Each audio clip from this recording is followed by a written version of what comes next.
ආයිබෝන් හැමෝටම අද මං හිතුවා පැරණි ගුහනියන් රසට හදාගත් අල ට්‍රිපිස් හදන හැටි කියලා දෙන්න. හොඳයි. වැඩි කාලයක් නොගෙන අපි දැම්ම අල ට්‍රිපිස් රසවත් ලෙස සකස් කරන්න පටන් ගනිමු.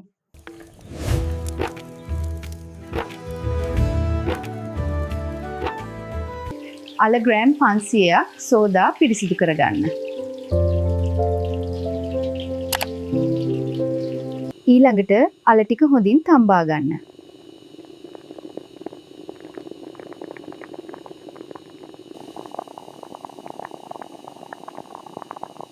තම්බාගත් අල පොතු අරගන්න.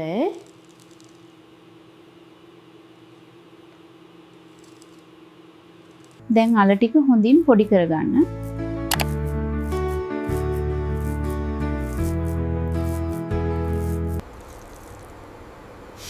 පොඩි කරගත් අලවලට බටර් සහ පාන් පිටි ග්‍රෑම් 100ක් එකතු කර හොඳින් මිශ්‍ර කරගන්න.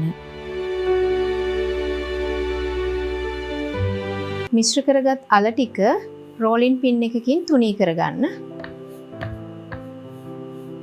දැන් එය ඔබ කැමති හැඩයකට කපා ගන්න. මම නම් ඩයමන්ඩ් හැඩයට කපා ගන්නවා. දැන් ඔන්න අපිට පුළුවන් කපාගත් අල ගැඹුරු තෙලේ රන්වන් පාට වෙනකම් බැද ගන්න.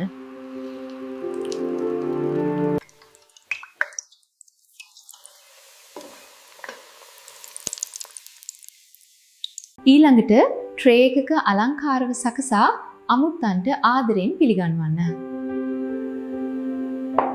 ඔයත් මේ විදියට අල ට්‍රිපිස් හදලා එතරම් රසද කියලා ඔබම රස විඳ බලන්න.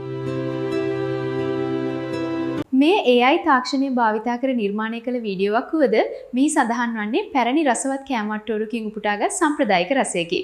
අලවලින් සකස් කරගන්නා තවත් අපූරු කෑමක් වන මෙය ඔබත් නිවසේදී හදා රස විඳ බලන්න. ඒ ඔබට කොයිතරම් රසද කියා ඔබේ අදහස් අප වෙත ලියලා එවන්න. ඔබගේ ප්‍රතිචාර අපට මහත් වටිනාකමක් වේ. තවත් මෙවැනිම රසවත් වීඩියෝවක් සමග නැවත හමු වන තුරු ඔබට සුබ දවසක්.